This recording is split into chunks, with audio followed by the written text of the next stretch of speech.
শাশুড়ি তো বদনাম সারা জীবনই থাকে, যেমন বদনামটা না বলতে পারে সেজন্য আমি ওর সহযোগিতা করার জন্য। আমার ছেলে বউ, ওকে নিয়ে বসে আছি, ভালো পরীক্ষা দিবে ইনশাল্লাহ, সেই জন্য বসে আছি। ভালোই, আমার বাসায় আমি সুন্দরভাবে পড়াইছি, এখন বাকিটা আল্লাহর হাতে। বিশেষ করে সকালে জাগাইয়া দিছি, জাগাই দিয়া টেবিলে বসাইছি, বসাইয়া সুন্দরভাবে বইগুলা দাগাইছেও আমি দেখছি, ও নাস্তা দিছি, এভাবে ওরে সহযোগিতা করে ওর পড়াটা আগাইয়া দিছি আমি।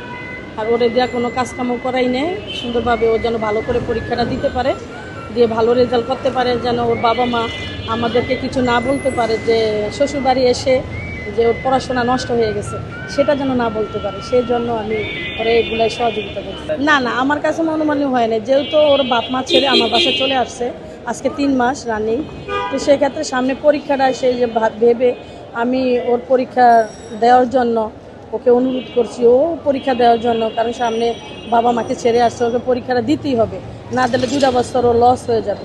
সেজন্য আমার ছেলেকে যেভাবে আমি ওরা পড়াশোনা করাইছি, সেভাবে আমার মেয়েকেও যেভাবে পড়াশোনা করাইছি, যেন শাশুড়ি তো বদনাম সারা জীবনই থাকে, যেমন বদনামটা না বলতে পারে, সেজন্য আমি ওরা সহযোগিতা করার জন্য। না, মন খারাপ ছিল, রাতে আমি আবার বলছি যে তুমি কল দাও তোমার বাবা মাকে, দোয়া নাও, কারণ শ্বশুর বাড়ি থাকলেও না বাবা মার দোয়াও লাগে। তো কল দিছে, বাবা মা ধরে নেয়, ভাইয়ের সাথে কথা বলছে, এতটুকু আমি শুনছি, এছাড়া আর শুনি না।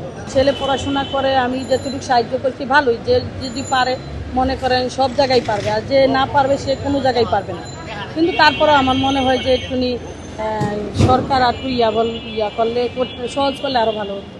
শিক্ষামন্ত্রী তো আল্লাহ রহমতে কয় মাস আসছে, এখন বাচ্চাদের আগের পড়া আর এখন শিক্ষামন্ত্রী যে চাপ সৃষ্টি করছে সেটা নিয়ে বাচ্চারা ঘাবড়ে আছে, এমনকি অভিভাবকও ঘাবড়ে আছে।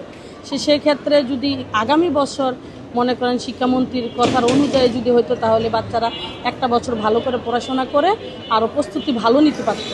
এখন হয়তো ঘাবড়ে আছে বাচ্চারা, কি থেকে কী হয়ে যায়, কী প্রশ্ন করে না করে, এই বেশিরভাগ এটা নিয়ে পোলাপানে ঘাবড়ে আছে। ইনশাল্লাহ আমার মনে হয় যারা একটু সুন্দরভাবে পড়াশোনা করছে ইনশাল্লাহ প্রশ্নের উত্তর দিতে পারবে।